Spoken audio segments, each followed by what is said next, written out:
Hello everybody, welcome back to a brand new video on the 3D Critic channel. I am David, your host, and today I'm going to be talking about the Nike GT Jump 2s. Break it down for you guys section by section and give my final thoughts on it to see if this is a good shoe for you to play in.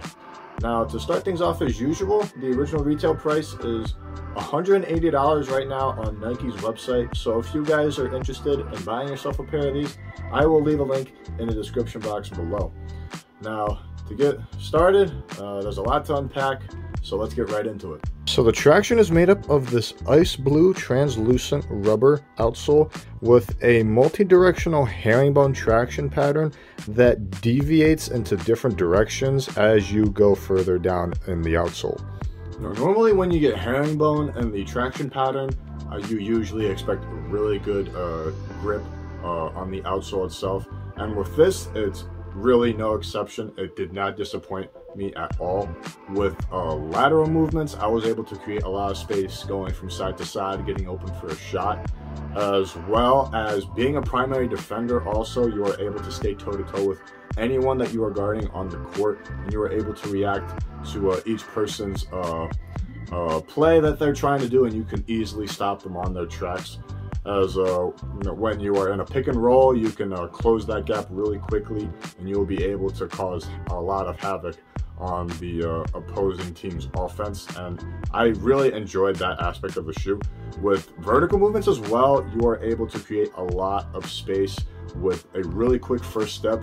Considering how grippy it is on the court, you are able to create a lot of space doing hard cuts, pick and rolls. That way you can cut to the basket really quick for a layup. And with hard stops, you're able to stop on a dime with these and get a really quick jump shot off. And with step backs, as well as step back threes, you're able to create a lot of space in that aspect as well.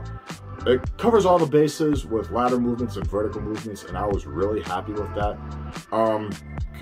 With dust, it doesn't really affect the traction that much, considering how well spaced the grooves are on the outsole itself.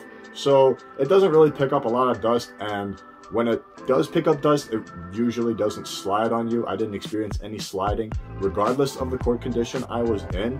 So you're pretty much good to go regardless of the court condition. Just make sure you wipe every now and then as like a standard procedure. It does get dirty, however, considering that it is a translucent outsole, and it does get a little sticky. So make sure you clean it every now and then. That way it doesn't get too dirty, and you can maintain the grip of the traction when you are playing. Now, when it comes to overall durability, it is okay for the most part. There are signs of wear on the traction pattern itself. On this side here, you see a little bit of fraying here on the edge, and then on the main traction, you are going to get some fraying here as well. And on the edge, there is some, but nothing major. And in the back, you're going to get some fraying here as well. And all of this fraying I experienced literally on the first day I played in these. So I would recommend that you keep these just indoors, because the rubber itself is really pliable in hand, and it is really easy to move around. So once you bring it outdoors, it will most likely burn through the traction pattern itself. So keep that in mind when you're playing in these. Just keep it indoors. Avoid them outdoors if you want the traction pattern to last on these.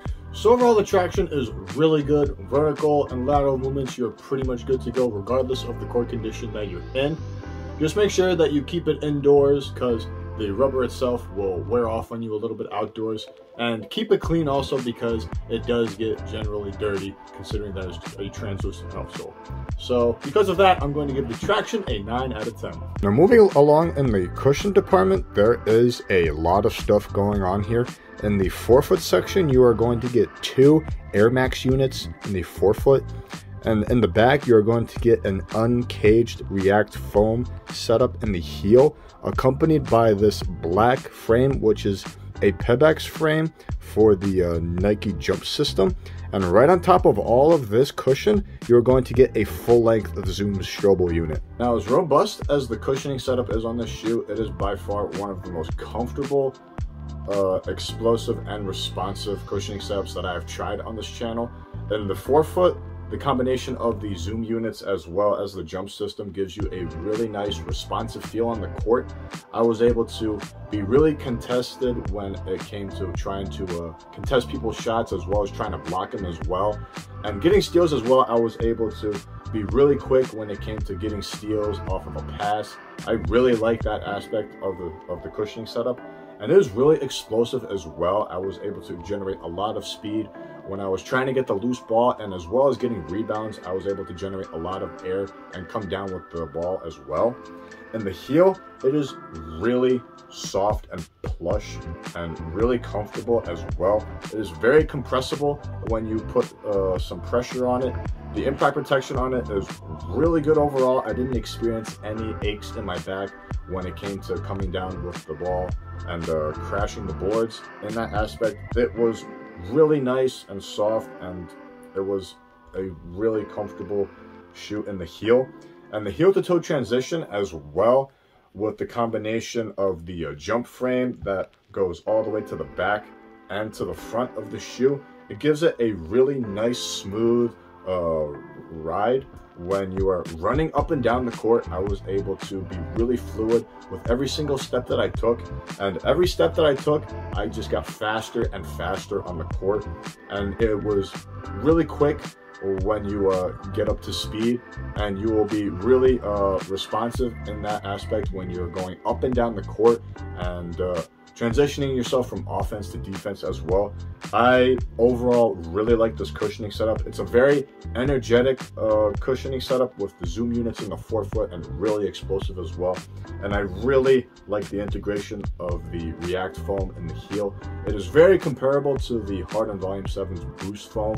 And because of the entire cushioning setup, I'm going to give it a 10 out of 10. Moving along for materials, you're going to get a combination of engineered mesh with Leno weave right on top of it for extra durability. On the lateral side, you're going to get a patched on double swoosh.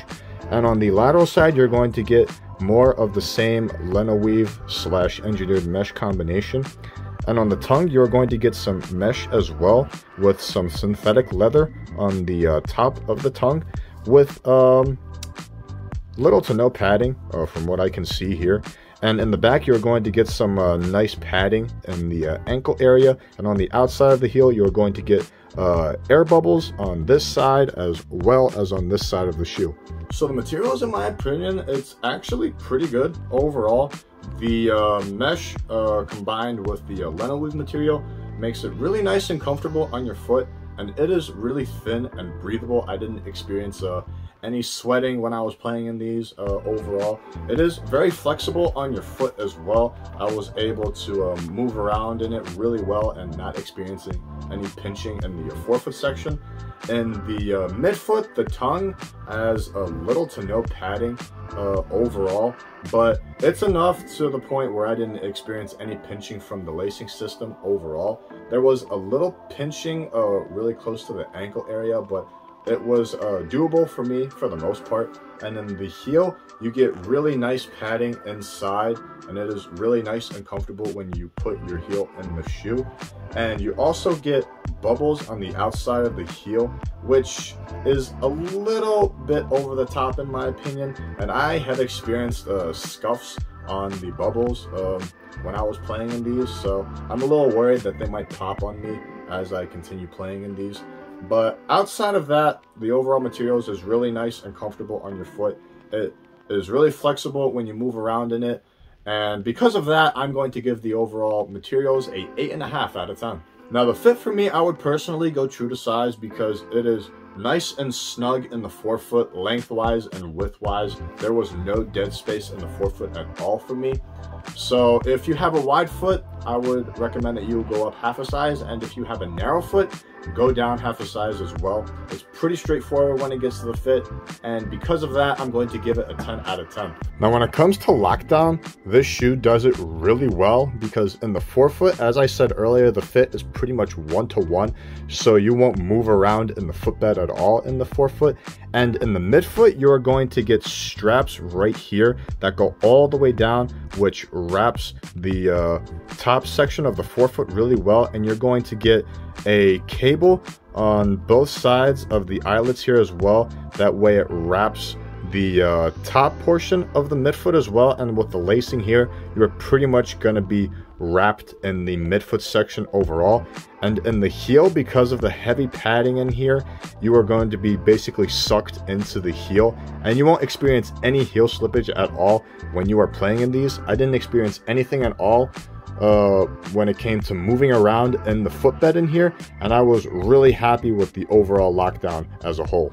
So the overall lockdown, because of the snug fit in the forefoot and the well-integrated lacing system with the straps in the top and bottom sections of the midfoot, as well as the cupping force in the heel, resulting in no heel slippage at all, I'm going to give the lockdown a 10 out of 10 as well.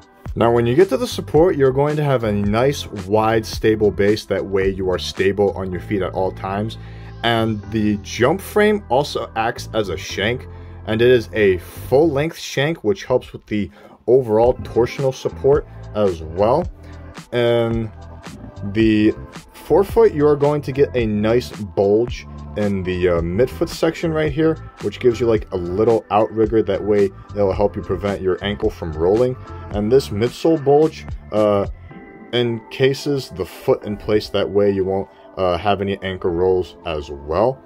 And in the back, you're going to get a really nice rugged TPU heel counter that will prevent the heel from moving side to side in the shoe. Now, support wise on a flat surface, this shoe does its job. With the wide stable base, you have enough stability on the floor. That way you will land on your own 2 feet when you are coming down to get a rebound. And the outrigger helps as well when you are trying to stop on a dime laterally. It will support you and prevent you from rolling your ankle any further. And the jump frame acts as a shank, and it's a full-length shank, which gives you overall really good torsional support and keeps you well balanced in the shoe at all times. And the heel cup, which is internal, gives you really nice stability in the heel. That way you won't have any heel slippage going from side to side as well. And the bulge as well helps encase the foot. That way you won't roll your ankle any further. It is nice and good overall when it comes to support on a flat surface. However, if you are on a slight angle, you are bound to roll your ankle way more, because you sit really high in the footbed because of how robust the cushioning setup is. So that's mainly the only downside I experienced when I was on a slight angle stepping on someone's foot, coming down to try and get the rebound. It rolled my ankle really bad, and I had to tighten up the shoe as a result. I experienced that with both of my feet, but outside of that, make sure you have a wide stance when you're coming down on your own 2 feet. That is pretty much the only way around getting used to the support on this shoe. And because of that, with the downside of a really high chance of rolling your ankle with a slight angle, mind you, when I experienced this. So because of that, I'm going to give the overall support a 6.5 out of 10. So guys, when it is all said and done, the Nike GT Jump 2s, in my opinion, is a really good basketball shoe to play in, because the traction overall is really grippy. You get instant grip when you're playing on the court, and it covers your vertical movements as well as lateral movements at all times, regardless of the court condition that you're in.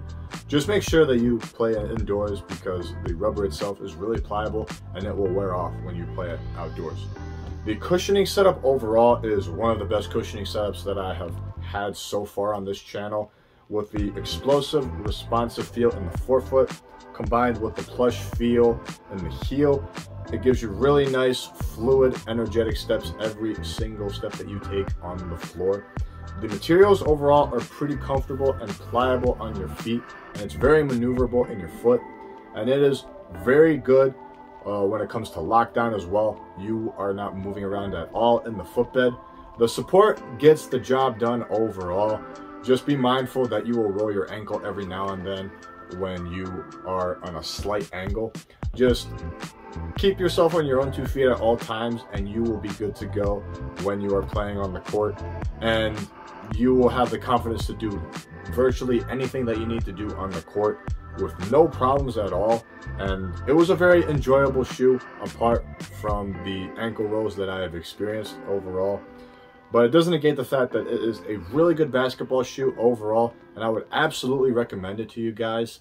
And outside of that, this is my review on the Nike GT Jump 2s. Now, before you guys go, I would like to thank you guys for watching this video in its entirety. Like it if you enjoyed it, and comment down below on your thoughts on the GT Jump 2s, any experiences that you might have had with them so far if you've played in these, along with any other questions that you might have for me as well. If you would like to support this channel, I recommend that you hit the subscribe button down below. It is greatly appreciated as always. I appreciate the support from you guys. It helps the channel grow as a whole. And if you would like to follow me on Instagram and TikTok as well, I will leave my information on those two accounts in the description box below as well. I hope you guys enjoy the rest of your day. I hope this was beneficial to you guys. And until next time, keep shooting.